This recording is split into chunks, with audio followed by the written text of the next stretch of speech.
عبرانیوں کے نام پولس رسول کا خط اور اس کا 8واں باب جو 13 آیات پر مشتمل ہے۔ اب جو باتیں ہم کہہ رہے ہیں ان میں سے بڑی بات یہ ہے کہ ہمارا ایسا سردار کاہن ہے جو آسمانوں پر کبریا کے تخت کی داہنی طرف جا بیٹھا اور مقدس اور اس حقیقی خیمے کا خادم ہے جسے خداوند نے کھڑا کیا ہے نہ کہ انسان نے۔ اور چونکہ ہر سردار کاہن نذریں اور قربانیاں گزراننے کے واسطے مقرر ہوتا ہے، اس لیے ضرور ہوا کہ اس کے پاس بھی گزراننے کو کچھ ہو، اور اگر وہ زمین پر ہوتا تو ہرگز کاہن نہ ہوتا،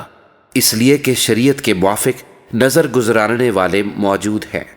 جو آسمانی چیزوں کی نقل اور عکس کی خدمت کرتے ہیں۔ چنانچہ جب موسیٰ خیمہ بنانے کو تھا تو اسے یہ ہدایت ہوئی کہ دیکھ، جو نمونہ تجھے پہاڑ پر دکھایا گیا تھا اسی کے مطابق سب چیزیں بنانا،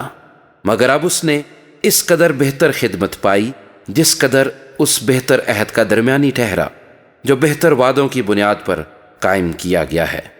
کیونکہ اگر پہلا عہد بے نقص ہوتا تو دوسرے کے لیے موقع نہ ڈھونڈا جاتا، پس وہ ان کے نقص بتا کر کہتا ہے کہ خداوند فرماتا ہے، دیکھ وہ دن آتے ہیں کہ میں اسرائیل کے گھرانے اور یہودا کے گھرانے سے ایک نیا عہد باندھوں گا، یہ اس عہد کی مانند ہوگا جو میں نے ان کے باپ دادا سے اس دن باندھا تھا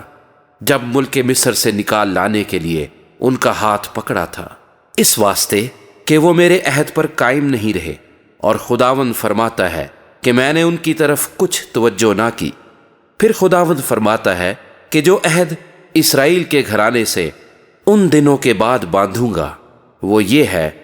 کہ میں اپنے قانون ان کے ذہن میں ڈالوں گا اور ان کے دلوں پر لکھوں گا، اور میں ان کا خدا ہوں گا اور وہ میری امت ہوں گے۔